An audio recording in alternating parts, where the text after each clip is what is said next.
ಪೂಜನೀಯರಾದ ಗೌರವಾನ್ವಿತ ಡಾಕ್ಟರ್ ಶ್ರೀ ಶ್ರೀ ಶ್ರೀ ಶಿವಕುಮಾರ್ ಸ್ವಾಮೀಜಿಯವರ ಜಯಂತಿಯಂದು ನಾನು ನನ್ನ ಗೌರವ ನಮನ ಸಲ್ಲಿಸುವೆ. ಸ್ವಾಮೀಜಿಯವರು ಅಸಂಖ್ಯಾತ ಜನರ ಹೃದಯದಲ್ಲಿ ಅಮರರಾಗಿದ್ದಾರೆ ಎಂದು ಪ್ರಧಾನಿ ನರೇಂದ್ರ ಮೋದಿ ಅವರು ಶುಕ್ರವಾರ ಟ್ವೀಟ್ ಮಾಡಿದ್ದಾರೆ. ಇನ್ನೊಂದು ಟ್ವೀಟ್ನಲ್ಲಿ ಆರೋಗ್ಯ ಹಾಗೂ ಶಿಕ್ಷಣ ಕ್ಷೇತ್ರಕ್ಕೆ ಅವರು ನೀಡಿದ ಪ್ರಮುಖ ಹಾಗೂ ಸರಿಸಾಟಿಯಲ್ಲದ ಅವರ ಸಾಮುದಾಯಿಕ ಸೇವೆಯಿಂದಾಗಿ ಅವರು ಸದಾ ಸ್ಮರಣೀಯರು. ಅವರ ಕನಸುಗಳನ್ನು ಈಡೇರಿಸಲು ನಾವು ಶ್ರಮಿಸೋಣ ಎಂದು ಕನ್ನಡದಲ್ಲಿ ಟ್ವೀಟ್ ಮಾಡಲಾಗಿದೆ. ಎಲ್ಲರೂ ಒಗ್ಗಟ್ಟಾಗಿ ಕೆಲಸ ಮಾಡುವ ಮೂಲಕ ಮುಂಬರುವ ವಿಧಾನಸಭೆ ಚುನಾವಣೆಯಲ್ಲಿ 156 ಸ್ಥಾನಗಳನ್ನು ಗೆಲ್ಲುವ ಗುರಿಯನ್ನು ತಲುಪಬೇಕು ಎಂದು ಎಐಸಿಸಿ ನಿಕಟಪೂರ್ವ ಅಧ್ಯಕ್ಷ ರಾಹುಲ್ ಗಾಂಧಿಗೆ ಕರೆ ನೀಡಿದರು. ಅಭ್ಯರ್ಥಿಗಳು ನಾಯಕರು ಬದ್ಧತೆಯಿಂದ ಕೆಲಸ ಮಾಡಬೇಕು. ರಾಜ್ಯದಲ್ಲಿ ಯಾರು ಕೆಲಸ ಮಾಡುತ್ತಾರೆ ಎಂಬುದು ಜನರಿಗೆ ತಿಳಿದಿದೆ. ಇಂದಿನ ಇತಿಹಾಸ ಪಕ್ಷನಿಷ್ಠೆ. ಸದ್ಯ ಆತನ ಕೆಲಸ ಆಧರಿಸಿ ಚುನಾವಣೆಗೆ ಟಿಕೆಟ್ ನೀಡಲಾಗುವುದು. ಚುನಾವಣಾ ಹೋರಾಟ ಮತ್ತು ಗೆಲುವು ಗುರಿಯಾಗಿರಬೇಕು. 156 ಸೀಟ್ ಗೆಲ್ಲಲೇಬೇಕು. ಯುವಕರನ್ನು ತರಬೇತಿಗೊಳಿಸಬೇಕು ಎಂದು ಅವರು ತಿಳಿಸಿದರು. ಡಾಕ್ಟರ್ ಶ್ರೀ ಶಿವಕುಮಾರ ಸ್ವಾಮೀಜಿಯವರ ಜೀವನ ಚರಿತ್ರೆಯನ್ನು ಮುಂದಿನ ಪೀಳಿಗೆಗೆ ತಿಳಿಸಲು ರಾಜ್ಯ ಸರ್ಕಾರ ಪಠ್ಯಪುಸ್ತಕದಲ್ಲಿ ಅಳವಡಿಸಲು ಕ್ರಮ ವಹಿಸುವಂತೆ ಮಾಜಿ ಸಿಎಂ ಯಡಿಯೂರಪ್ಪನವರು ರಾಜ್ಯ ಸರ್ಕಾರಕ್ಕೆ ಒತ್ತಾಯಿಸಿದ್ದಾರೆ. ಇಳಿ ವಯಸ್ಸಿನಲ್ಲಿಯೂ ಪಾದಪೂಜೆಗೆ ಬೇರೆ ಬೇರೆ ಊರಿಗೆ ಹೋಗಿ ಭಕ್ತರು ನೀಡಿದ ಹಣ ತಂದು ಮಕ್ಕಳಿಗೆ ಊಟ ಹಾಕಿದ ಮಹಾನ್ ಸಂತ ಶ್ರೇಷ್ಠ ಡಾಕ್ಟರ್ ಶ್ರೀ ಶಿವಕುಮಾರ ಸ್ವಾಮೀಜಿಗಳು ಎಂದು ಯಡಿಯೂರಪ್ಪ ಹೇಳಿದರು. ನರೇಂದ್ರ ಮೋದಿ, ಅಮಿತ್ ಶಾ ಅವರು ರಾಮ ಲಕ್ಷ್ಮಣ ಇದ್ದಂತೆ ಅವರ ಮಾರ್ಗದರ್ಶನದಲ್ಲಿ ಸಿಎಂ ಬೊಮ್ಮಾಯಿಯಿಂದ ಉತ್ತಮ ಕೆಲಸ ಮಾಡುತ್ತಿದೆ ಎಂದು ಸಿದ್ಧಗಂಗಾ ಸ್ವಾಮೀಜಿ ಹೇಳಿದರು. ನಾನು ಪರಮ ಪೂಜ್ಯರನ್ನು ಇಲ್ಲಿ ನೆರೆದಿರುವ ನಿಮ್ಮಲ್ಲಿ ಕಾಣುತ್ತಿದ್ದೇನೆ. ಸುತ್ತೂರು ಮಠ, ಸಿದ್ಧಗಂಗಾ ಮಠ ಸಮಾಜದ 2 ಕಣ್ಣುಗಳು ಇದ್ದಂತೆಂದರು. ಅಮಿತ್ ಶಾ ಅವರು ಸಾಕಷ್ಟು ಖಾತೆಗಳನ್ನು ನಿಭಾಯಿಸಿದ್ದಾರೆ.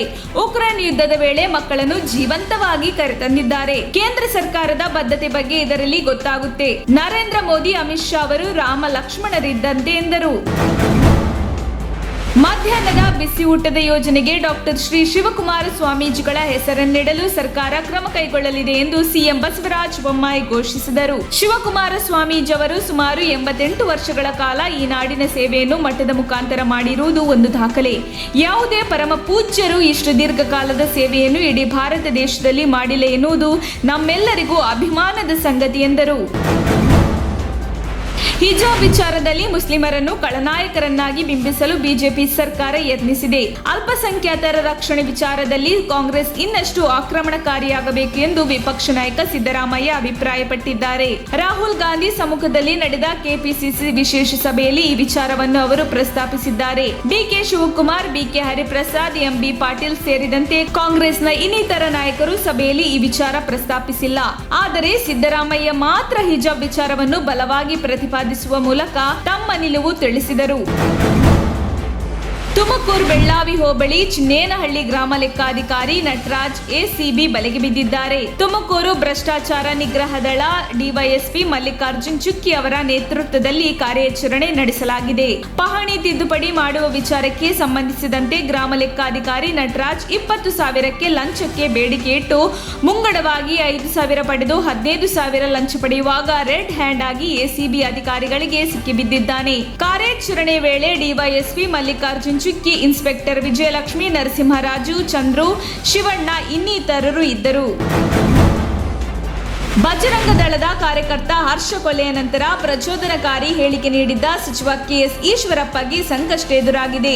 ಧಾರ್ಮಿಕ ಭಾವನೆಗಳಿಗೆ ಧಕ್ಕೆ, ಕೋಮು ವೈಷಮ್ಯದ ಹೇಳಿಕೆ ನೀಡಿದ್ದಾರೆಂದು ರಿಯಾಜ್ ಅಹಮದ್ ಸಲ್ಲಿಸಿದ ಅರ್ಜಿಯನ್ನು ಆಲಿಸಿದ ಜನಪ್ರತಿನಿಧಿಗಳ ವಿಶೇಷ court judge Preeth J May 5ರೊಳಗೆ ತನಿಖೆ ನಡೆಸಿ ವರದಿ ಸಲ್ಲಿಸಲು ಶಿವಮೊಗ್ಗದ ದೊಡ್ಡಪೇಟೆ ಪೊಲೀಸರಿಗೆ ಕೋರ್ಟ್ ಸೂಚನೆ ನೀಡಿದೆ.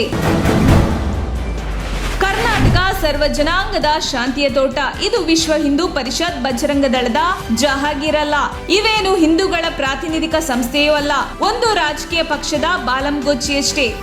ಹಿಂದುತ್ವ ಎನ್ನುವ ಪರಂಪರೆ ಇವರ ಗುತ್ತಿಗೆ ಅಲ್ಲ ಎಂದು ಮಾಜಿ ಸಿಎಂ ಕುಮಾರಸ್ವಾಮಿ ಬಿಜೆಪಿ ಪರ ಸಂಘಟನೆಗಳ ವಿರುದ್ಧ ಕಿಡಿಕಾರಿದ್ದಾರೆ. ಈ ಬಗ್ಗೆ ಟ್ವೀಟ್ ಮಾಡಿರುವವರು, ಧರ್ಮೋ ರಕ್ಷತಿ ರಕ್ಷಿತಃ ಎನ್ನುವುದರ ಅರಿವು ನನಗೂ ಇದೆ. ಧರ್ಮ ಎಂದರೆ ಇನ್ನೊಬ್ಬರ ಅನ್ನ ಕಸಿಯುವುದಲ್ಲ, ನೆಮ್ಮದಿಯ ನಾಡಿಗೆ ಕಿಚ್ಚಿಡುವುದಲ್ಲ, ಮನಸ್ಸುಗಳನ್ನು ಒಡೆದು ದೇಶವನ್ನು ಒಡೆದ ಮಡಿಕೆ ಮಾಡುವುದಲ್ಲ.